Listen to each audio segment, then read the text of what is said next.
Lifestyle तो बहुत important है, जैसे बताया तो बेसिकली क्लियर हुआ है कि ना, जैसे हमने पहले बताया था कि 3 रीज़न्स हैं जो इम्पोर्टेंट कॉजेज़ हैं जो कि सडन कार्डियक अरेस्ट करते हैं। एक है जिसमें हार्ट नॉर्मल होता है, जो ये बात हो रही थी, हार्ट नॉर्मल होता है लेकिन कुछ जेनेटिक चेंजेज़ होते हैं, मॉलिक्यूलर उसकी वजह से मॉलिक्यूलर चेंजेज़ होते हैं। उसकी वजह से सेल्स की चैनल्स में चेंजेज़ होते हैं, उसकी वजह से हार्ट की रिदम खराब हो जाती है एंड पेशेंट में है सडन कार्डियक डेथ। दूसरा है हाइपरट्रोफी कार्डियोमायोपैथी, जिसमें जब बात हुई थी, वहाँ पे जिसमें हार्ट का मसल मोटा होता है तो उसमें भी रिदम प्रॉब्लम हो सकती है उसमें। और तीसरा जो सबसे कॉमन है वो है कॉमन हार्ट अटैक। तो उसके अंदर लाइफ़स्टाइल का बहुत इम्पोर्टेंट रोल है। तो इसमें बेसिकली जो है एक तरह से 8 इम्पोर्टेंट चीज़ें पता लगी हैं जो कि मॉडिफ़ाई की जा सकती हैं और उससे इसका रिस्क कम हो सकता है। 4 जो मेजर रिस्क फैक्टर कहे जाते हैं वो है स्मोकिंग, नंबर 1 स्मोकिंग। तो ये सब हम उसको नंबर 1 इसलिए भी कहते हैं बिकॉज़ ये प्रिवेंटेबल है, ईज़िली प्रिवेंटेबल है। तो और ये खासकर यंगर पर्सन्स में स्मोकिंग का ज़्यादा रोल है। हमारे यहाँ जो हार्ट अटैक के मरीज़ आते हैं जिनकी इमीडिएटली प्राइमरी एंजियोप्लास्टी करनी पड़ती है या ड्रग देनी पड़ती है, तो उसमें स्मोकिंग ज़्यादा कॉमन है। ये स्टडीज़ में भी प्रूवन है ये। दूसरा है डायबिटीज़। जो डायबिटिक लोग होते हैं उनका हार्ट अटैक का रिस्क ज़्यादा होता है, तो उनको हार्ट अटैक प्रिवेंशन के लिए मेडिसिन लेनी चाहिए, कोलेस्ट्रॉल वगैरह कम रखना चाहिए, ब्लड प्रेशर कंट्रोल रखना चाहिए। तीसरा है हाई ब्लड प्रेशर, हाइपरटेंशन। जिनको हाई ब्लड प्रेशर होता है उनको रिस्क ये प्लाक बनने का और उसके थ्रोम्बोस होके हार्ट अटैक होने का और खासकर ब्रेन स्ट्रोक होने का रिस्क उनको ज़्यादा होता है। तो ये तीसरा है। और चौथा है हाई कोलेस्ट्रॉल लेवल ब्लड। जो हाई ब्लड लेवल का कोलेस्ट्रॉल है तो सभी को पता है अब तो कि इसको कम रखना चाहिए। इसको कम रखने से रिस्क जो होता है हार्ट अटैक होने का कम हो जाता है। और इसके इसी साथ ही 4 और इम्पोर्टेंट रिस्क फैक्टर्स हैं जो कि मॉडिफाई करने से उनमें फ़र्क पड़ता है। एक है साइको सोशल स्ट्रेस।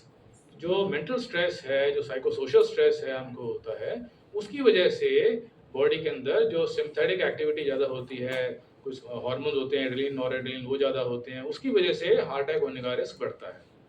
ये स्टडीज़ में प्रूवन है ये। फिर है एब्डोमिनल ओबेसिटी।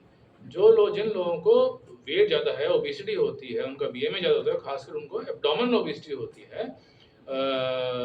वो एक इम्पॉर्टेंट रिस्क फैक्टर है हार्ट डिजीज़ होने का। और 2 प्रोटेक्टिव फैक्टर्स हैं जो कि हेल्प करते हैं, वो एक है रेगुलर एक्सरसाइज़। रेगुलर एक्सरसाइज़ जो लोग करते हैं उनको हार्ट अटैक होने का रिस्क कम होता है, इसीलिए वो एडवाइस करी जाती है कि रेगुलर एक्सरसाइज़ करनी चाहिए।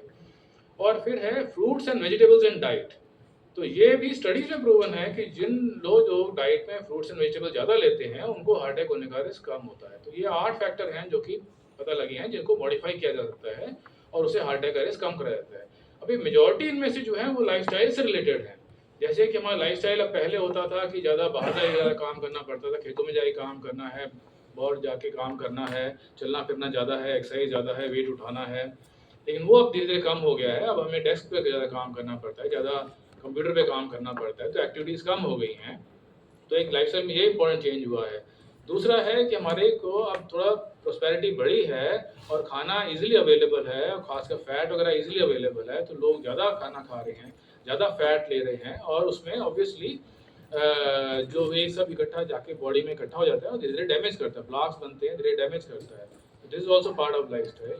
और फिर है स्मोकिंग। जैसे इस तरह ट्रेंड आ जाते हैं, जैसे स्मोकिंग का ट्रेंड आ गया, तो स्मोक कर रहे हैं, तो ये भी लाइफ़स्टाइल ही चेंज करा है, तो उसकी वजह से हार्मफुल इफ़ेक्ट होते हैं।